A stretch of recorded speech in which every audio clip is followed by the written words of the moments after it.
Muy buenos días, distinguidos amigos. Bienvenidos a otra entrega del Diálogo Libre de su periódico Diario Libre, el periódico que más se lee, que más vende en la República Dominicana. En este ciclo en el que presentamos a los candidatos presidenciales y vicepresidenciales a las venideras elecciones del 15 de mayo. Hoy contamos con la honradora presencia de los candidatos del Partido Quisqueyano Demócrata Cristiano, el doctor Elías Wessing Chávez y el reverendo Javier Paulino. El panel de periodistas que tendrá a su cargo la conducción de este diálogo libre está integrado por el periodista Nelson Rodríguez, jefe de redacción de Diario Libre, Eli Heiliger, subjefe de redacción, Abel Guzmán, el editor político de Diario Libre, y Kirsi Arias, de la redacción integrada de Diario Libre. En unos instantes arranca este diálogo libre con los candidatos presidencial y vicepresidencial del Partido Quisqueyano Demócrata Cristiano, doctor Elías Wessing Chávez y reverendo Javier Paulino, a quienes damos la más cordial bienvenida con nuestro agradecimiento por habernos acompañado en este diálogo. Buenos días, bienvenidos de nuevo. Muy buenos días, un placer para mí. Buenos días. Honrados de estar aquí con ustedes. Siempre comenzamos este diálogo con los candidatos haciendo una pregunta general. ¿Por qué un ciudadano común debe votar por el Partido Quisqueyano Demócrata Cristiano, por ustedes como candidatos? Y en particular, ¿cuáles fueron las motivaciones suyas para escoger al reverendo Paulino como candidato vicepresidencial? Nuestra propuesta es una propuesta seria, sincera, verdadera.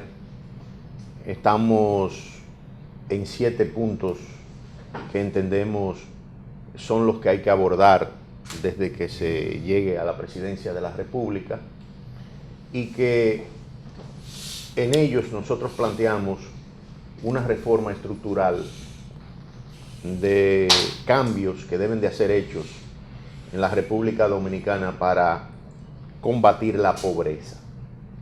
Un conjunto de medidas, porque los problemas que tenemos son complejos, y bien coordinadas en una estrategia planificada con antelación, pienso que podemos hacer las transformaciones que se requieren ahora mismo. Nosotros hemos escogido al reverendo Javier Paulino porque entendemos que hay una comunidad de fe que por primera vez se ha activado en la política partidaria de la República Dominicana ante las amenazas que se ciernen sobre pilares y principios filosóficos y morales que esa comunidad de fe sustenta. Y en ese sentido, el reverendo Javier Paulino ha sido valiente, ha dado un paso al frente, ha dejado las 4 paredes de su iglesia y ha salido a dar la cara a la sociedad, a hacer un llamado a sus conciudadanos y a sus hermanos de fe para que se unan a nuestra propuesta y a nuestro partido. Usted sabe que la comunidad de fe, y cuando hablo comunidad de fe estoy hablando de católicos, evangélicos, adventistas y de otras denominaciones religiosas, no participaban activamente antes en la política y votaban según votara el común, concurriera el pueblo a votar, pero ahora no va a ser así. Ahora hay un voto conservador de calidad y nosotros somos la propuesta que levantamos la bandera de esos principios. Nuestro discurso es claro, nosotros estamos marcando nuestro territorio claramente, no estamos dorándole la píldora al pueblo dominicano en ese sentido, y por eso el reverendo viene a cohesionar, a ayudarnos a cohesionar esa gran masa de votantes en la República Dominicana. Muy bien, don Nelson. Reverendo, precisamente en los últimos días se han notado algunas disparidades entre distintas denominaciones, que unas dicen que el voto debe ser por valores, por principios, otras objetan que se trate de inducir a la gente a votar según sus creencias, ¿Cuáles son los principios, valores, las creencias que usted lleva a la campaña y que justifiquen su presencia y la de su iglesia? Sí, muy bien. Justamente voy a iniciar con una frase muy célebre que dijera el gran filósofo Platón cuando dijo lo siguiente: el precio de dejar la política de lado es que nos gobiernen los peores hombres. Y justamente viendo la situación que el país atraviesa, el estado exterior en todos los órdenes, la pérdida de los valores, las amenazas que se ciernen contra nuestra sociedad, entendí que debíamos dar un paso al frente, porque no debemos estar desde la grada como simples observadores mirando lo que está pasando en el país, sino que debemos ser participantes y traer soluciones a los problemas que golpean nuestra sociedad. Y justamente esto me motivó, también me motivó que muchos líderes se acercaron a mi persona y me pidieron que aceptara el compromiso, porque entendían que algo teníamos que hacer.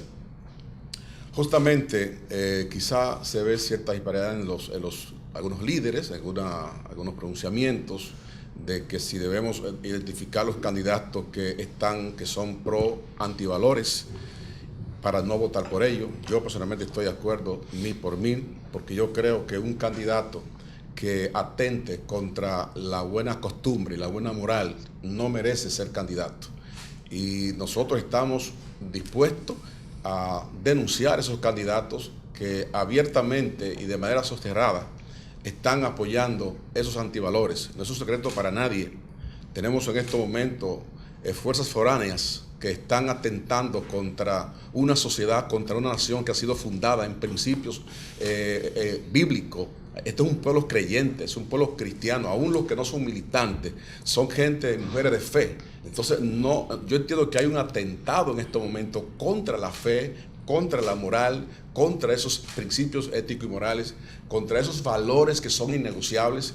Y nosotros, como propuesta, justamente como decía nuestro candidato presidencial, doctor Elías Austin Chávez, traemos una propuesta de solución y de defensa a esos valores, porque alguien dijo que una sociedad sin valores está destinada al fracaso, está destinada al colapso. Entonces nosotros damos este paso al frente porque entendemos que los hombres y mujeres sensatos de este país no podemos permitir bajo ningún concepto que el país continúe el derrotero que lleva, porque a la verdad que de continuar como vamos, va a haber que cerrar el país y botar la llave y sálvese quien pueda.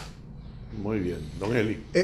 Por lo que ustedes llaman comunidad de fe y principios y valores, da la impresión de que ustedes aspiran a un estado confesional, de que van a gobernar con, como dijo alguien, con la Biblia y con la Constitución en la mano.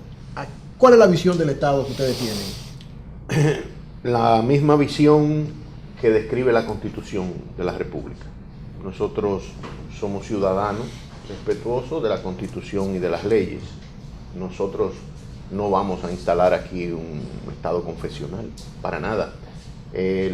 La prueba básica es nuestra propia organización política, que tiene 47 años de vida en la República Dominicana y que asumió la democracia cristiana, que no es más que una ideología que describe la acción social de la Iglesia. En el 2002, nosotros hemos sido funcionarios públicos, hemos actuado de acuerdo con lo que manda la Constitución y las leyes, hemos sido respetuosos de los diferentes credos, de la libertad de expresión, de manera que nosotros como ciudadanos nos sumamos a esa dirección. Ahora bien, nosotros entendemos que en lo cultural, en lo educativo, podemos influir con nuestra manera de pensar, nuestra cosmovisión, sin obligar a nadie, sencillamente diciendo lo que nosotros entendemos debe ser la pauta moral y filosófica de la sociedad dominicana. Juan Pablo Duarte, cuando fundó este país, se basó en la Trinitaria, Dios, patria y libertad. Y si tuvo que aliarse a diferentes sectores políticos, lo hizo porque estamos hablando de la nación dominicana, estamos hablando de un proyecto de nación, estamos hablando de que este sea un Estado funcional realmente. Y de eso se trata. Nosotros no le vamos a imponer nuestras creencias a nadie. Mire, yo quiero aprovechar esa pregunta porque aquí se está vendiendo en algunos sectores de que nuestro discurso es un discurso de odio, es un discurso religioso radical, y eso no es verdad. Es todo lo contrario.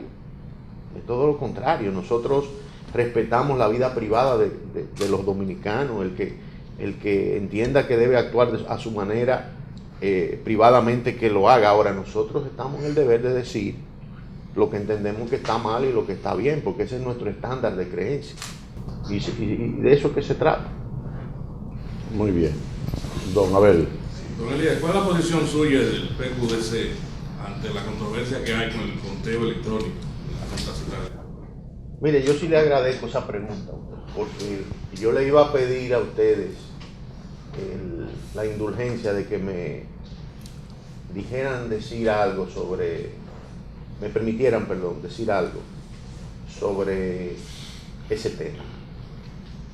Hasta ahora nosotros entendemos que la Junta Central Electoral y su presidente se han manejado de manera objetiva y han hecho un trabajo organizacional muy positivo de las elecciones. Sin embargo, vemos que se están acercando unas nubes grises que dicen que puede formarse un ambiente fraudulento en las elecciones. Nosotros quisiéramos hacerle un llamado a la Junta Central Electoral, al presidente de la Junta, al honorable Roberto Rosario, de que el conteo de los votos debe ser manual, de que deben eliminarse las máquinas de escáner que se van a utilizar por primera vez en el país. En algunos lugares que se hicieron pruebas de estos escáneres, coincidencialmente, si se marcaban 300 votos, aparecían 400 votos, coincidencialmente, en el Partido de la Liberación Dominicana. Eso sucedió en Miami, en la prueba que se hizo en la OPE. Eso fue reportado a nosotros por nuestros dirigentes de allá. O sea, nosotros no estamos inventando. ¿Por qué coincidencialmente tiene que caer ahí? O sea, hay una nube de incertidumbre en cuanto a lo que va a ser el conteo de los votos. Y sería muy lamentable que un proceso que ha sido tan bien llevado al final se dañe y haya situaciones que pueden incidir en la ingobernabilidad de la República. Porque si aquí el proceso electoral no es limpio, si no es diáfano, si no se le cuentan los votos a cada uno de los candidatos, entonces las repercusiones van a ser muy negativas. Y yo no sé hasta dónde se pueda llegar en cuanto a la estabilidad política del país.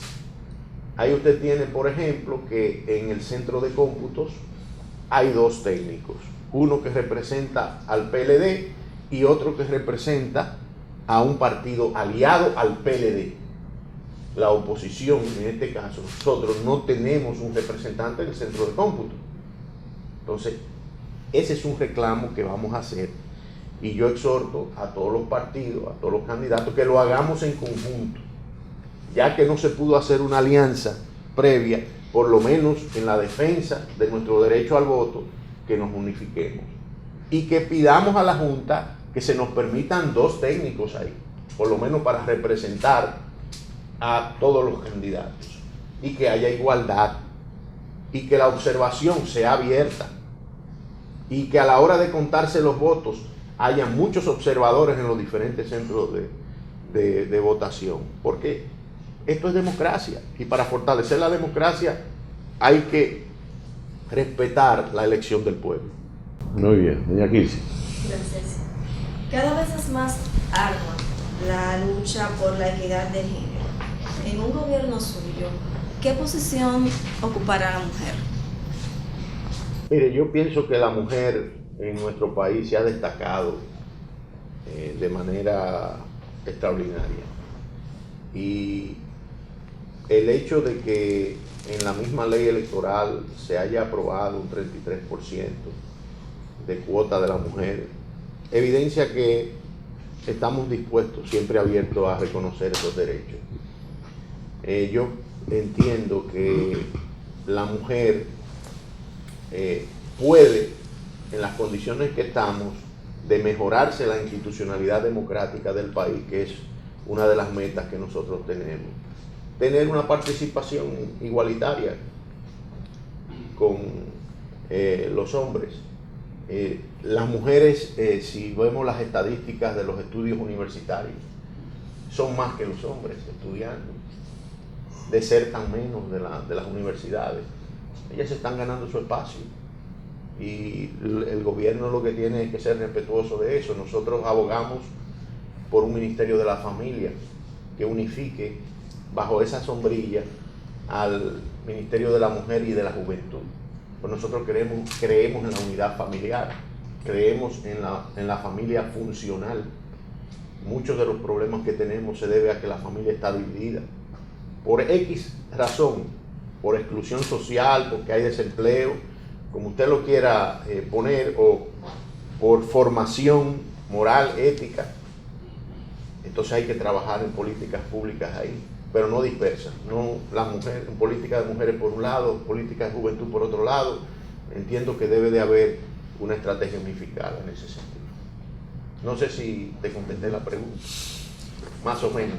La idea viene también dada porque algunas feministas también han abogado por la aprobación de este artículo en favor del aborto terapéutico. Entonces usted tiene una posición muy marcada que llama Sí. la atención.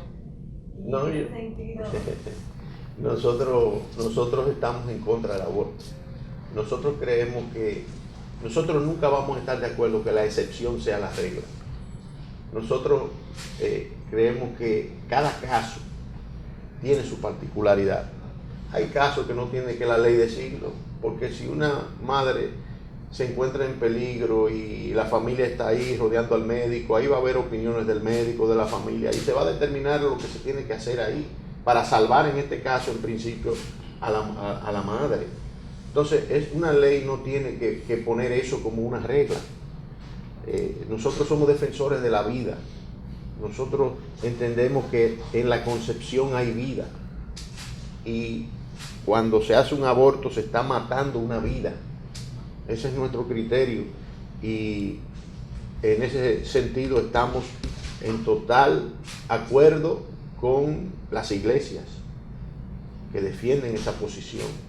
Yo quiero aquí decir que el gobierno ha sido irresponsable en esa materia, porque ha sostenido una posición y después en el Congreso entonces manda a sus legisladores a otra, y ha sido irresponsable en otros aspectos que tienen que ver con la ética y la moral.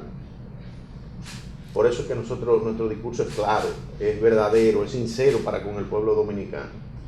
Le decimos al pueblo que escoja la verdad, no la mentira. Ese proyecto de Hablemos, que es un desprendimiento de esta política ultraliberal que se quiere implantar en la enseñanza y la cultura del país, fue propuesto por un diputado del MODA, y el MODA sirvió como partido comodín para que eso se aprobara. Pero quien hizo los esfuerzos para que eso se aprobara en la Cámara de Diputados, el autor intelectual fue el gobierno, que no quería que sus diputados lo hicieran directamente. Eso nosotros lo sabemos. Gracias a Dios que esa ley no pasó. Y no va a pasar, porque nosotros vamos para el Congreso, vamos para los ayuntamientos y vamos para el Palacio Nacional. Muy bien. Usted mencionó al principio que tenía 7 propuestas o ejes programáticos. Explícanos. Sí, mire, el número 1 es organización, sinónimo de institucionalidad democrática, orden. Este país, si no lo organizamos a nivel del aparato del Estado, que es el gobierno, si no revisamos el esquema del organigrama burocrático estatal, creo que se van a seguir perdiendo muchos recursos. Una muestra. Aquí hay como 10 entidades que tienen que ver con el transporte público. Eso hay que organizarlo obligatoriamente. Hay que poner bajo una sola sombrilla y nosotros proponemos la creación del Ministerio de Transporte para organizar todo lo que tiene que ver con el transporte público en el país. Cuando uno visita un país de estos que están al mismo nivel de nosotros y ve cómo está organizado el transporte público, no le niego que eso hasta un poco de envidia le da a uno. ¿Por qué nosotros no podemos organizar eso? Que falta voluntad política, nosotros la tenemos para hacer lo que haya que hacer en ese sentido. Entonces, hay otros aspectos de la institucionalidad que tienen que ver con el respeto a la norma, el respeto a la ley. En nuestro país hay que educar al ciudadano, hay que invertir de ese 4% de la educación en educación ciudadana, en llevar mensajes. ¿Por qué tenemos que tirar los papeles y la basura en la calle, en las aceras? Cuando vamos a otro país no lo hacemos, lo ponemos en el zafacón. Bueno, yo pienso que eso también hay que trabajarlo. Todo eso tiene que ver con la organización, a nuestro modo de ver. Otro punto será la seguridad ciudadana. Hay que rescatar esa seguridad. Se ha perdido. La gente tiene miedo de caminar por las calles a las 5, a las 6 de la tarde, ir a un parque, recrearse. ¿Cómo lo vamos a hacer? Vamos a trabajar con el cuerpo policial, vamos a organizarlo, vamos a hacer una reingeniería de la Policía Nacional, vamos a crear el Instituto de Estudios Policiales al más alto nivel. Vamos a tratar de motivar a que los estudiantes que se gradúan de bachillerato ingresen a la policía. Vamos a depurar el cuerpo policial. Nosotros conocemos esa materia. Yo soy el único candidato sin jactancia ninguna que sé lo que hay que hacer con la policía y con las Fuerzas Armadas para que rindan una función no solamente para la seguridad ciudadana y nacional, sino para servirle a los ciudadanos y que el ciudadano vea en el policía, vea en el militar un aliado, un hermano. Hay que mejorar las condiciones de vida de los policías. No se puede hacer una reforma policial sin pensar en eso. Primero la gente, como decía Peñagó. Eso es así. En cuanto a la educación, es otro punto. Reenfocar la inversión del 4%. Hay una dilapidación de recursos. Aquí se están construyendo planteles escolares a mansalva en sitios que no se necesitan. Para nada, porque no hay población estudiantil por ahí cerca. Sencillamente para gastar el presupuesto. Entonces, ¿qué ha faltado ahí? Planificación, estrategia. Nosotros vamos a enfocar los recursos en la capacitación de nuestros profesores, en mejorar condiciones de incentivos, en mejorar el currículo de la escuela, desde el inicio hasta el bachillerato. La educación física, el deporte escolar. Nosotros tenemos un plan para masificar la educación física y el deporte escolar, que se puede hacer, volver a los intramuros, competencias dentro de los colegios públicos y privados, y después que salgan los campeones en las diferentes disciplinas de ahí, ponerlo a competir con otros colegios, dividir, sectorizar los colegios y después sacar a los equipos ganadores. Eso se puede hacer, con el 4% eso da y sobra. Lo que pasa es que no hay planes, no hay estrategias. Japón, que puede ser un ejemplo en lo que es educación física y deporte, hasta los empleados públicos antes de entrar a las oficinas tienen que hacer sus ejercicios de respiración.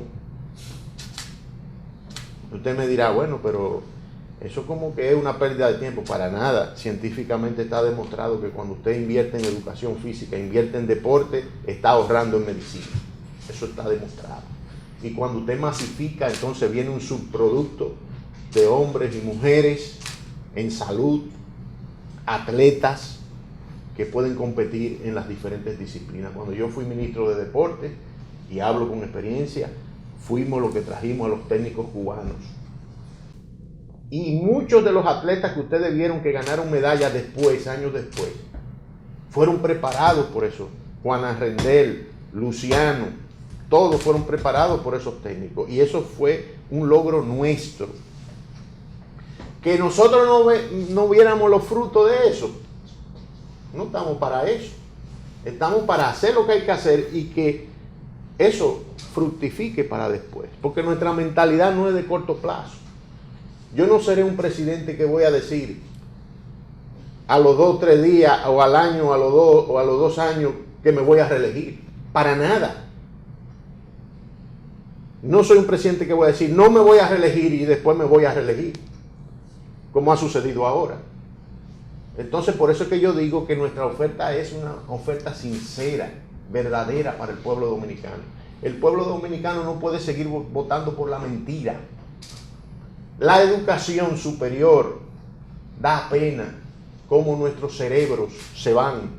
Aquí hay genios en la República Dominicana que lo podemos poner a trabajar permanentemente en creación de iniciativas, de emprendimientos, de ideas. Usted sabe la vergüenza que es que aquí se aprobó un fondo de 552 millones de dólares para aplicarlo en 10 años, desde 2005 hasta 2015, para darle seguimiento a los cerebros dominicanos, una gestión con la educación superior, crearle las infraestructuras para que se queden aquí investigando, permanentemente investigando y creando ideas, innovando para patentizarlas y venderlas en diferentes áreas que las necesitamos. 35 millones de dólares nada más se han gastado en esos 10 años. 254 investigaciones solamente. Ninguna patente registrada. Entonces, ¿cómo vamos nosotros en esta época del conocimiento a avanzar? ¿Cómo se van a crear condiciones para que vengan divisas? Mire, hay un área estratégica para nosotros, que nosotros pudiéramos ser una potencia en este país, que es la bioorgánica. Usted sabe la riqueza en la flora que hay en la República Dominicana para hacer medicinas. Y usted me dirá, bueno, ¿y qué usted quiere decir exactamente con eso? Nosotros importamos un 60% de la medicina. ¿Por qué no podemos ponernos nosotros y poner a nuestros científicos a investigar para que descubran moléculas y hagan medicina y no tener nosotros que importarla?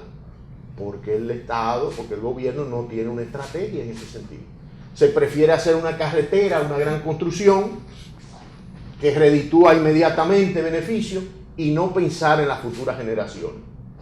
Nosotros vamos a aplicar fondos y vamos a reenfocar fondos en ese sentido para crear un banco de cerebros en la República Dominicana, permanentemente trabajando en eso.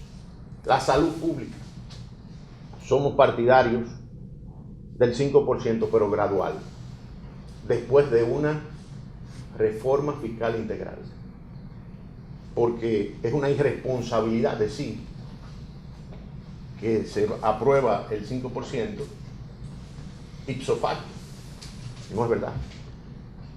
Eso tiene que ser gradual y se puede lograr. ¿Para qué? Para mejorar nuestros hospitales, para que aseguremos que una persona cuando sufre un accidente y va a una clínica, a la que sea, tenga que ser atendido, no tenga que en ese hospital pedirse permiso para recibir a un enfermo, a una persona que está accidentada, para nada. Eso no lo vamos a permitir en un gobierno de nosotros. Eso hay que arreglarlo. Aquí hay que invertir y trazar un plan para los pensionados. Nosotros somos partidarios que una persona pensionada debe salir con una pensión de no menos de un 75% de su último salario. Y debe tener seguro de salud, porque cuando lo pensionan con un sueldo de miseria, entonces le quitan el seguro de salud también. Eso hay que arreglarlo también.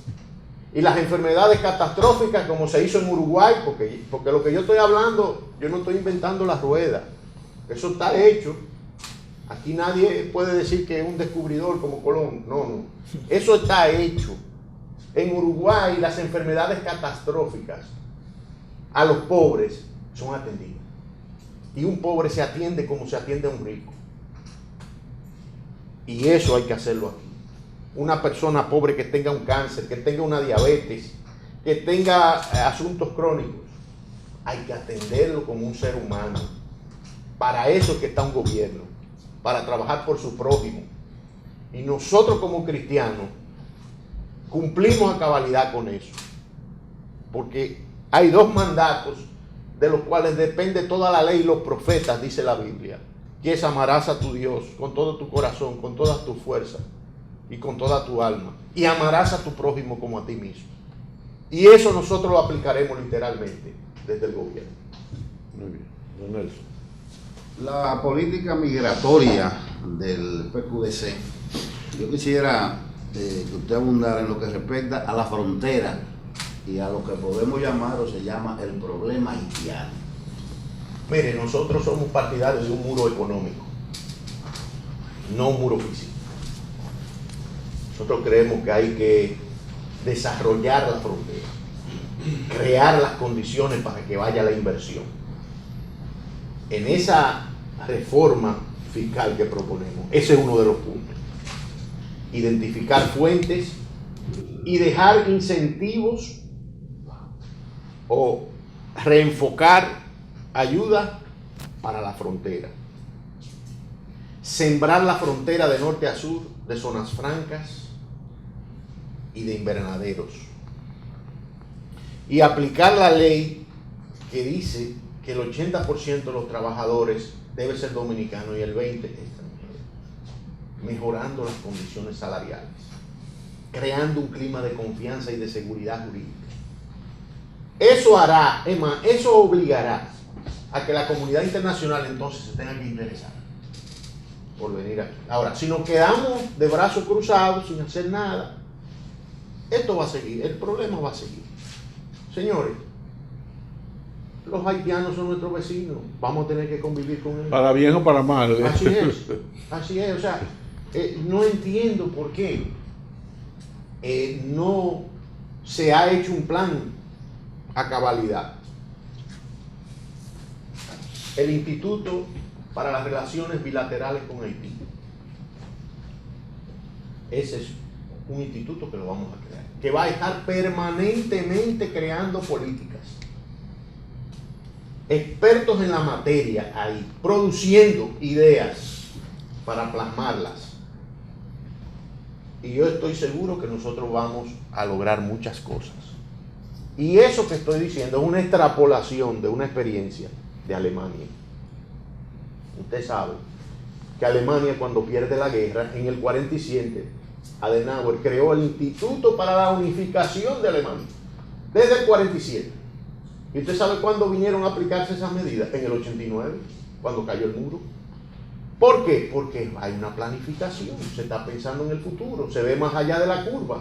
Nosotros tenemos que tener eso, no para la unificación, no estoy hablando, sino para las relaciones y la coexistencia pacífica entre nosotros. Y hay un modelo que se está aplicando en Israel con los palestinos.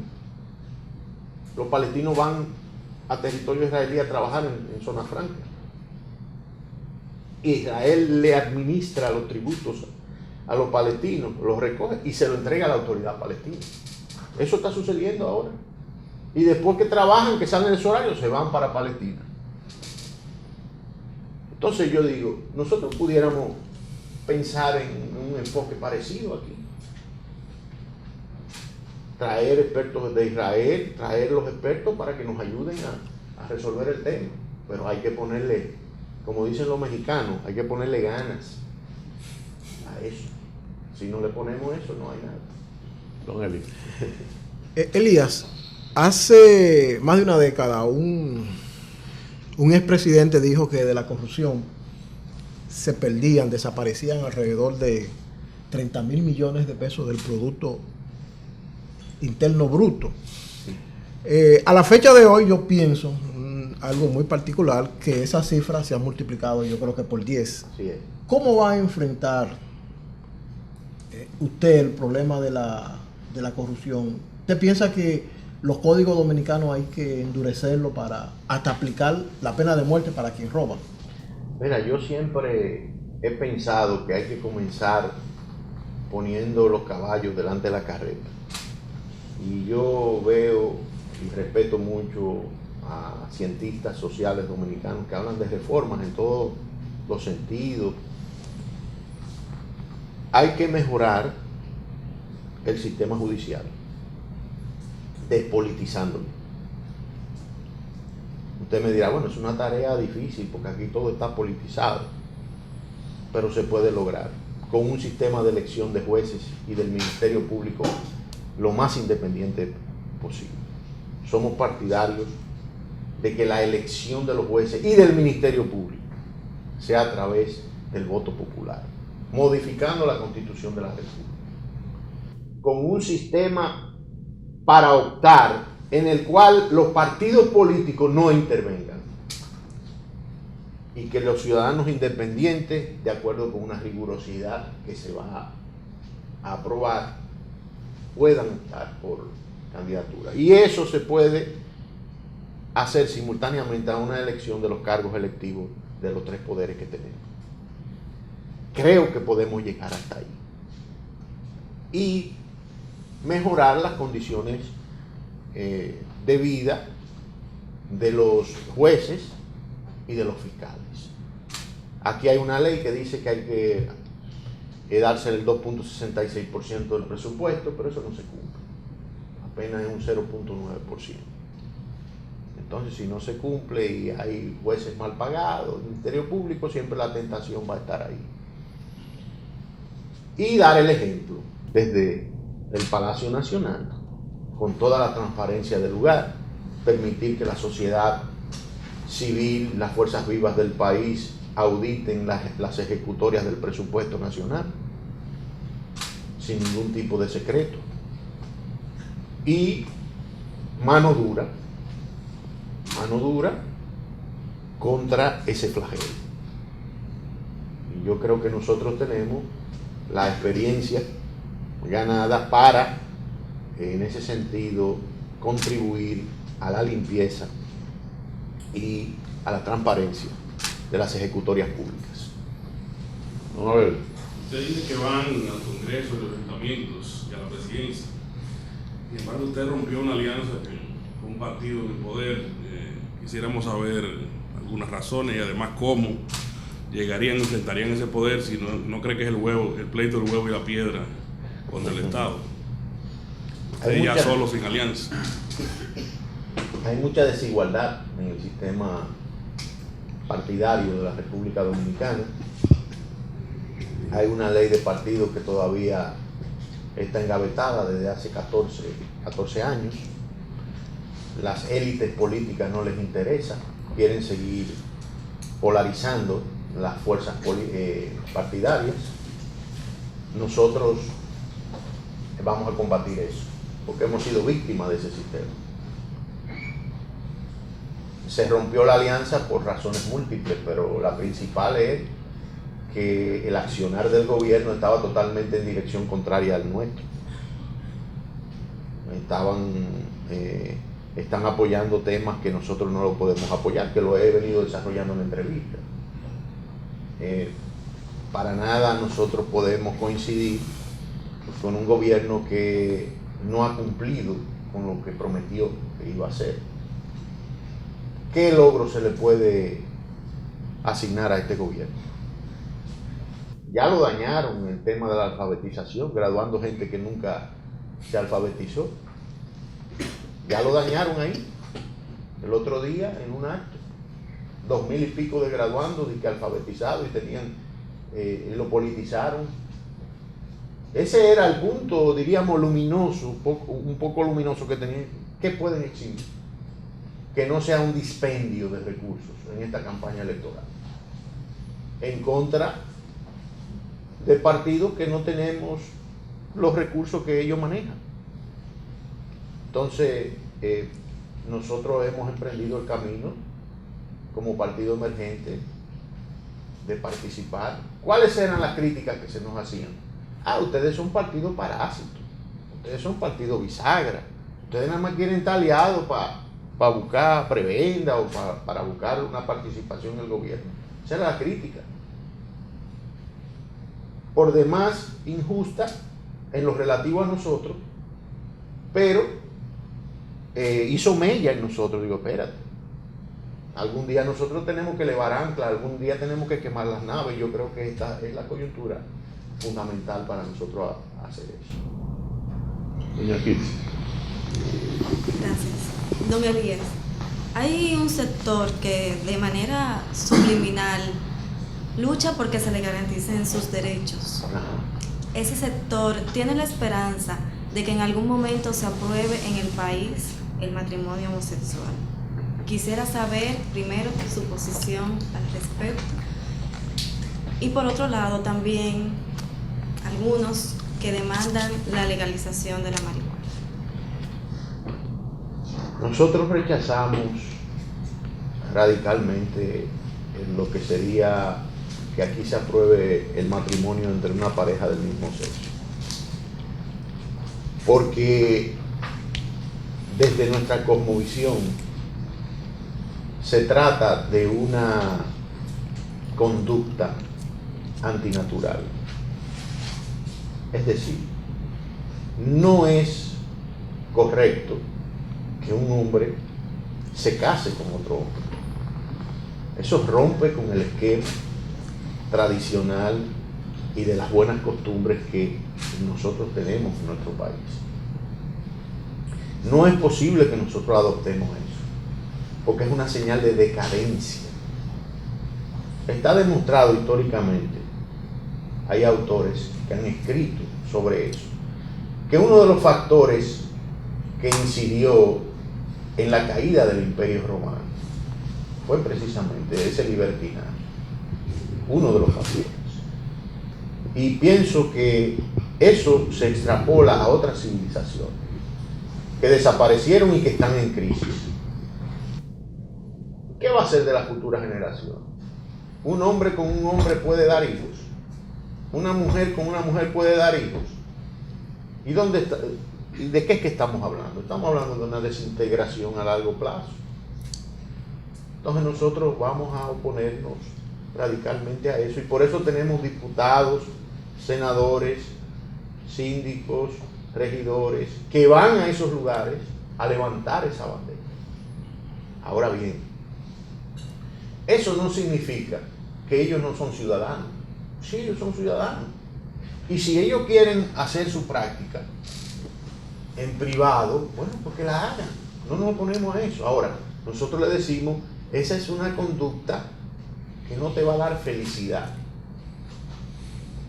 porque es imposible ser feliz, que una pareja del mismo sexo, casada o viviendo, sea feliz, porque es que la felicidad es un concepto sublime,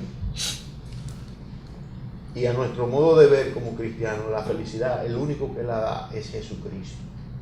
Y Jesucristo creó, como yo he dicho, a Adán y a Eva. No creó a Adán y a Evaristo. No creó a Eva y a Evangelina. No, fue a Adán y Eva, una pareja, para que se multiplicaran y para que fructificaran. Entonces nosotros vamos a defender hasta con la vida, de ser necesario, nuestro principio, pero dentro de la democracia, civilizadamente, participando institucionalmente. Y en cuanto a la marihuana, nosotros estamos en desacuerdo con la legalización de la marihuana. Nosotros lo que creemos es que el que es consumidor de esos productos debe ser tratado humanamente. Por eso nosotros, cuando fuimos legislador, sometimos el proyecto de ley para la creación de los tribunales antidrogas narcóticas, que se dedicaran solamente al tema del narcotráfico y de la droga, para que se pudiera determinar la verdadera participación de un implicado en el mundo y en la red de las drogas, porque muchos de ellos tienen la droga, pero es para consumirla, no para venderla. Entonces a esos consumidores a muchos se le tilda de narcotraficantes y no lo son. Pero ¿cómo se puede determinar eso? Bueno, que haya un tribunal que se dedique a investigar seriamente esa situación. Lamentablemente esa fue una iniciativa que no se aprobó, pero nosotros de llegar al poder la vamos a rescatar. Se habla de que la marihuana tiene algunas propiedades medicinales para algunos casos de enfermedades terminales y eso. Sí. ¿Usted estaría de acuerdo que se use? Sí, claro que sí. En ese caso sí. Claro. Si se determina científicamente, estamos de acuerdo. Reverendo, en su discurso inicial de combate, crítica a los antivalores, aparenta un poquito radical, tajante. Por tanto, yo quisiera saber si en un gobierno de ustedes habría libertad de cultos y qué concepción tienen ustedes de la libertad de culto. Bueno, la libertad de culto tiene que ser esencial en cualquier gobierno, porque si está hablando de un gobierno democrático, o sea, usted no puede privar al pueblo de sus derechos, por supuesto. Y creencias. Sí, creencias. Y cuando hablo de valores, y reitero, una sociedad sin valores está destinada a colapsar. Mire, en los actuales momentos, la República Dominicana, nosotros estamos en uno de los primeros lugares, en segundo lugar en el mundo. Tenemos el Congreso más corrupto, el segundo Congreso más corrupto del mundo. Estamos en primer lugar en accidentes de tránsito. Estamos en primer lugar en feminicidio y violencia de género. Estamos en uno de los primeros lugares en inseguridad ciudadana. O sea, estamos hablando de puntos que son neurálgicos para cualquier sociedad. Entonces, nosotros vamos a ser promotores y vamos a ser defensores de esos valores. Porque, por ejemplo, cuando se atenta contra la familia, que ese es el núcleo de la sociedad, o sea, estamos diciendo que estamos frente a un mal que nos está conduciendo hacia el despeñadero. O sea, quizás no que sea en el sentido radical, ¿verdad?, nuestra posición, pero sí en defensa de esos valores que nosotros tenemos, porque vale aclarar que tenemos un sueño de construir un gobierno que fue el gobierno que soñaron nuestros patricios. Sea un gobierno de equidad, de justicia, de igualdad, de buena distribución de las riquezas, por ejemplo. Hay una brecha abismal entre pobres y ricos. Aquí cada día los ricos son más ricos y los pobres son más pobres. Han sido marginados, inclusive la pobreza. Yo le pregunté a un expresidente nuestro, 13 meses antes de ganar la presidencia, yo le pregunté, si usted llegara a la presidencia, ¿qué vas a hacer para combatir la pobreza, por ejemplo? Y él me dijo, tengo un plan para acabar con la pobreza, pero nunca me dijo que era acabando con los pobres. Lo que significa, ¿verdad?, que un gobierno nuestro va a traer solución. Nosotros seremos parte de la solución a los problemas que golpean de manera sistemática a esta sociedad. Y que inclusive es un pueblo que está cansado porque hay un gemido, hay un grito, hay un clamor al unísono de una sociedad que clama por justicia, que clama por equidad, que clama por libertad. Yo entiendo inclusive que en este 15 de mayo el país le va a dar un voto de castigo a esta partidocracia que tanto daño le ha hecho a esta sociedad. O sea, estamos cansados de un sistema avasallador, aplastante, que le ha puesto el pie en el cuello a esta sociedad y que no les permite desarrollarse, no les permite levantarse. Entonces yo entiendo que nuestro gobierno va a jugar un papel. Nosotros no estamos viviendo una propuesta, ¿verdad?, un sueño inalcanzable. Estamos viviendo un sueño que podemos. Yo pienso inclusive que, por ejemplo, tengo un ejemplo ahí de Corea del Sur, que hace 45 años que República Dominicana ayudaba económicamente a Corea del Sur. Corea del Sur hoy ostenta la 17ª economía del mundo. Ha tenido 3 gobiernos cristianos que han marcado la diferencia. Entonces, nosotros no estamos vendiendo un gobierno religioso, estamos vendiendo un gobierno que es el que el país necesita y demanda en estos momentos. Que no se le engañe más al pueblo, que no se le mienta más al pueblo. O sea, yo pienso que a veces los políticos tradicionales piensan que somos indios. O sea, que como que aquí todavía andamos con taparrabos todavía, que pueden jugar con el pueblo, que pueden abusar del pueblo y que el pueblo tiene que seguirlo apoyando. Inclusive hubo alguien que decía que que le preocupaba, no le preocupaba en la práctica de los malos, sino la indiferencia de los justos. Yo siempre he pensado que los justos somos más, o sea, entre comillas, porque no hay nadie bueno, nadie justo, pero los que creemos en el bien somos más. Lo que pasa es que los malos saben hacer más ruido y saben quitarle el derecho a lo que le corresponde ese derecho.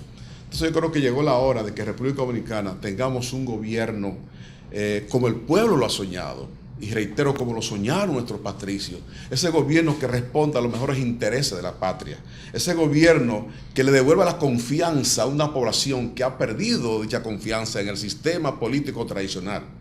Cada elección aquí hay un 30% casi de abstención, lo que significa que hay una desconfianza total en el sistema partidista tradicional. ¿Pero producto de qué? De la mala práctica de estos políticos que hemos tenido. Las políticas no es más que el arte de la buena administración. O sea, hay una cultura aquí en este país que se entiende que ir a un puesto del Estado es a servicio del Estado. Y es todo lo contrario, es llamado, o sea, un funcionario llamado a servir al Estado, no a servirse del Estado. Pero desgraciadamente la cultura que nos han enseñado, y nosotros como gobierno nos proponemos romper con esa cultura, terminar con esa mala práctica y que la gente pueda decir, oye, se puede creer todavía, hay políticos que se puede confiar en ellos. Y yo creo que nosotros vamos a marcar la diferencia, y el PQDC y su casilla 7 el 15 de mayo seremos la sorpresa en estas elecciones 2015. Muy bien, don Eli. Elías, ahorita usted hablaba de que era partidario de una reforma fiscal. Sí. La gente está irritada luego que el presidente Danilo Medina acudió ante el Consejo Nacional de Hombres ante el CONEC, y dijo que era partidario de una reforma fiscal, integral o como se le llame, pero aquí se entiende por reforma fiscal la creación de nuevos impuestos, y la consecuencia es que lo paguen la mayoría, o sea, se le adjudiquen. ¿Cuáles son los puntos básicos de esa reforma fiscal integral que usted plantea? Ciertamente el pueblo debió de alarmarse con la declaración del presidente Medina, porque el presidente Medina lo que está proponiendo es un parche fiscal, que es lo que tradicionalmente hemos tenido en el país. Es decir, un arreglo de coyuntura para salvar una situación de déficit fiscal por un gasto irresponsable que se está haciendo, en el cual no se está considerando que se está gastando más de lo que se va a recibir. Entonces, hay que sentarse en la mesa con todos los sectores de la vida nacional, en una audiencia pública, oral, contradictoria, que el pueblo la vea, y ahí en esa mesa decidir el plan para combatir la pobreza en nuestro país, identificar los fondos de los planes que vamos a llevar y de los que estamos hablando en esta entrevista. Y para eso hay toda una serie de medidas que se pueden tomar. Por ejemplo, aquí hay exenciones fiscales que ascienden a una cifra descomunal. 272 mil millones de pesos. Eso hay que revisarlo. No estamos diciendo que vamos a ir, vamos a eliminar, no. Estamos diciendo que hay que revisar y reenfocar muchas de esas exenciones. Y si es posible, desmontar las que no estén rindiendo un fruto o un proceso reproductivo al país. Ahí usted tiene un subsidio que se le está dando al transporte. Ahí usted tiene una gasolina que debería estar más barata en comparación con otros países latinoamericanos por el precio del barril del petróleo, que ha descendido. Ayer estaba en $39 el barril. Y aquí cada semana hay un relajo de una subida, de una bajada de unos centavos o de unos pesitos. Entonces eso hay que revisarlo. Hay que revisar, y ahí entraría también lo que sería el sector eléctrico, el tema de los contratos que ahora próximamente van a vencer.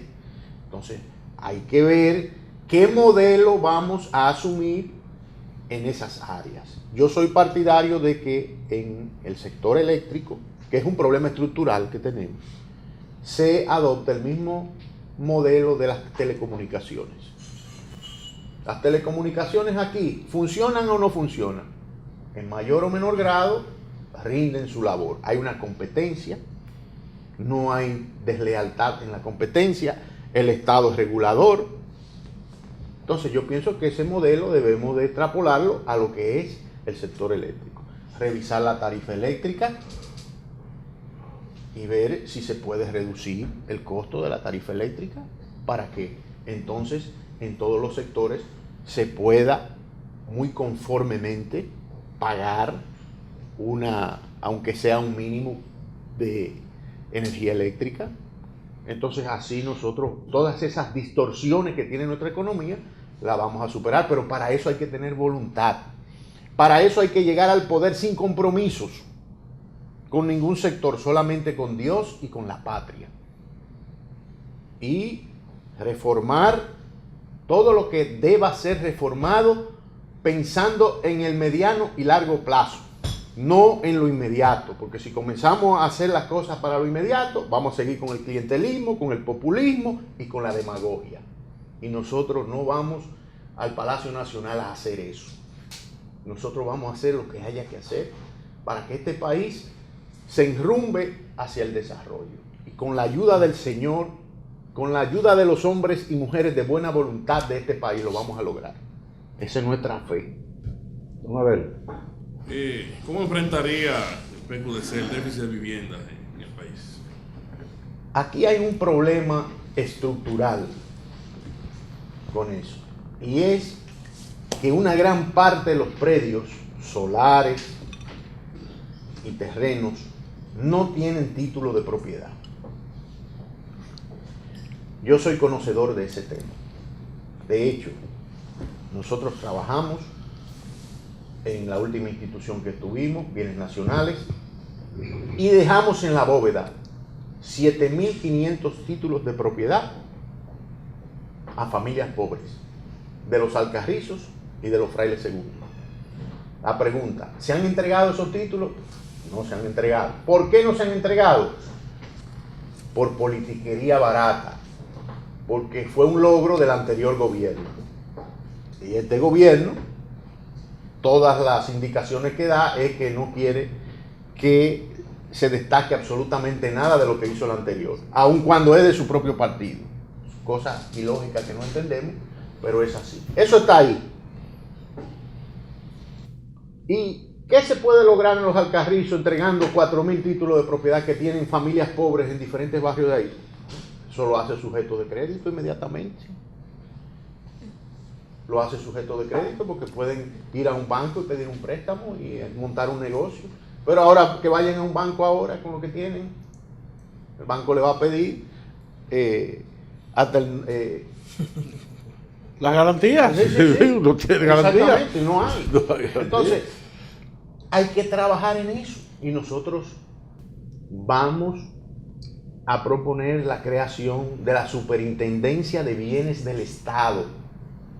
Para que esa Superintendencia de Bienes del Estado, como funciona en otros países, sea la responsable de organizar el patrimonio territorial del país.